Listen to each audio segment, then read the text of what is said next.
You have commanded your precepts to be kept diligently. That's what we're trying to do. Trying to learn God's precepts so we can keep them diligently. This week's Torah portion. You want to try to pronounce that? Vayigash. Not too bad. Vay, as in, like, rhymes with bay.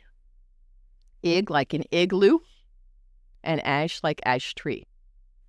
So, yeah, good job. And it means he approached, or he drew near.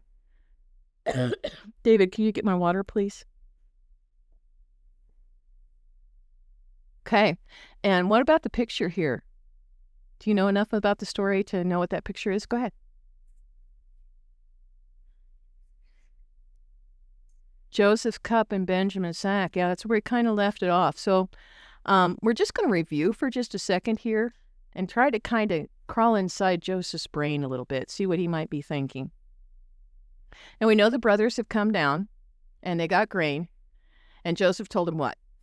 You're spies. You're nasty people. And they tell him about their family. And he says, all right, now, if you want to come down here and buy a grain again, you better have Benjamin, this younger brother that you've spoken of, with you. Then I'll know your story's true. And he also, remember, he kept Simeon in prison just to make sure they would come back.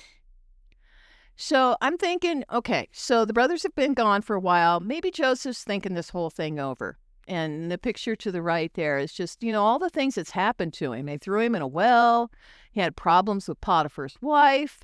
They had those dreams about the stars and the sun and the moon bowing down to him. He remembers his father Jacob. And he remembers being in prison. He's like, there's been a lot of stuff. And he thinks of his father.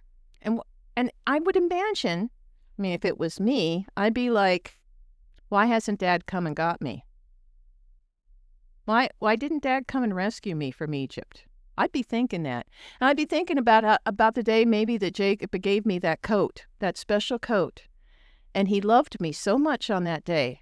Why has he abandoned me now? Maybe he's thinking that. The Bible doesn't say that, but it seems like a person might. And I think he's also thinking about his little brother Benjamin. He's like, the brothers were really mean to me.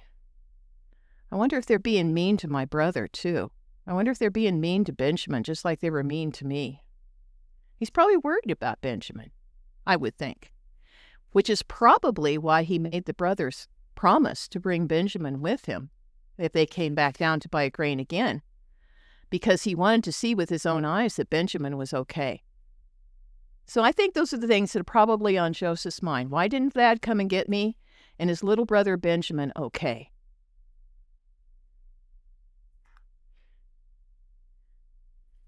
So they find the cup in Benjamin's sack, and they all come back. And Joseph is like, well, Benjamin stole this cup, so now he has to be my slave. Now, if we remember from the last Torah portion, Judah gave a pledge to Jacob. He says, I will take care of Benjamin. I will bring him back.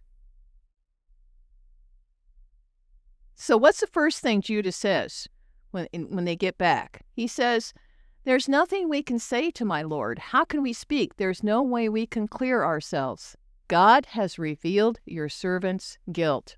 Do you think he's talking about the cup? I think he's talking about when they sold him into slavery. He doesn't know that this is Joseph, but he knows he's guilty. He's guilty about something.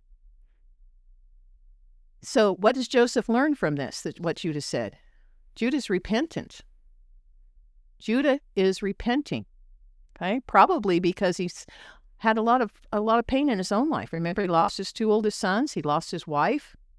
He's had some hard times, and he's beginning to understand that what he did was a grievous thing. And then, a few verses later, Judah's telling the story, and he says, this is what Jacob said to me. The one went out from me, and I said, surely he has been torn to pieces, and I haven't seen him since. Now what has Joseph learned? Dad thinks I'm dead. That's why he didn't come and get me. All right, so 2 very important pieces of information about what was on Joseph's mind has been answered here. Are my brothers sorry? Yeah, I think they are. And why didn't Dad come and get me? Because he thinks I'm dead. This sets Joseph's mind at rest on two really big issues, and he's already seen Benjamin, and he knows that Benjamin hasn't been abused in particular, all right? And what does Judah say then?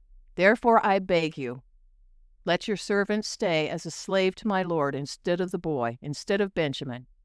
And let the boy go up with his brothers, for how can I go up to my father if the boy isn't with me? I couldn't bear to see my father so overwhelmed by anguish. What is Judah saying here? I will give up my life for Benjamin. Well, this puts Joseph over the edge. He's seen repentance. He's seen that Benjamin is okay, and he knows that Dad didn't come and get me because he thinks I'm dead. And now he sees Judah willing to even give up his life for Benjamin. And so he says, brothers, come close. Take a good hard look at me. I'm Joseph. I'm your brother Joseph. And you know what they said? They said, no way. No way. You know what Joseph said? Ha, Yahweh. He said, don't be sad that you sold me into slavery here or angry at yourselves because it was Yahweh who sent me ahead of you to preserve life. So the brothers said, no way, but Joseph said, Yahweh. All right. And so he tells the brothers, take these provisions, take these wagons. I want you to go get my dad. I want to see my father. It's been a long time. He hasn't seen Jacob for a very long time now. I want to see my father. Go get him. And they take wagons and they take supplies and food and in fact, as David pointed out to me earlier today, and a tremendous amount of food, considering they were just going to turn around and come back. But Joseph and Pharaoh both wanted to make sure they had plenty of provisions for the journey. And there we see Jacob and Joseph reunited. And what an emotional moment that must have been. Jacob thinking that Joseph was dead, and Joseph not seeing his father and finally understanding why Dad didn't come and get me. And there's just a little map there. They probably traveled from the area around Hebron to Goshen. So there's the journey that Jacob made. And they spoke with Pharaoh, and Pharaoh's like, yep, you can take your flocks and take care of my flocks too, and go up and eat off the fat of the land in Goshen. And this is where Jacob and his family settled. Says 70 souls came down with Jacob to settle in Goshen. And that does not count, I believe, that does not count the women and children, young children. It does count the first generation of sons. Did you have a question? It's okay. Yes, we are.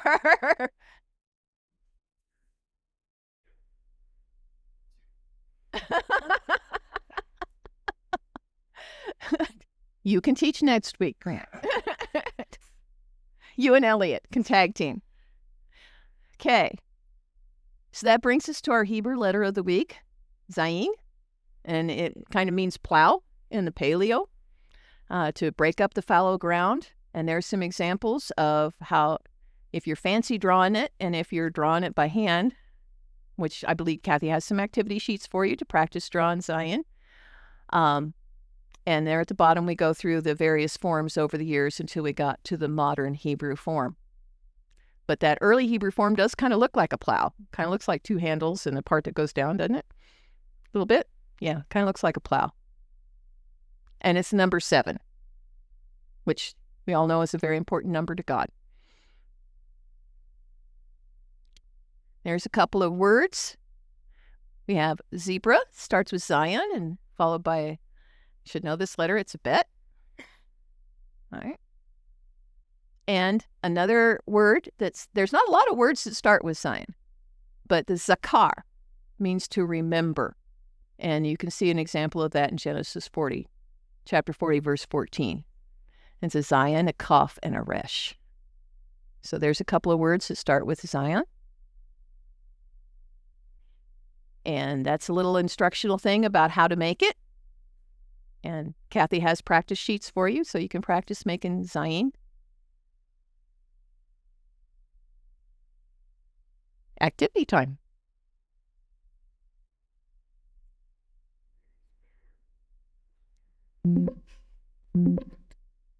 Thank you for sitting with me.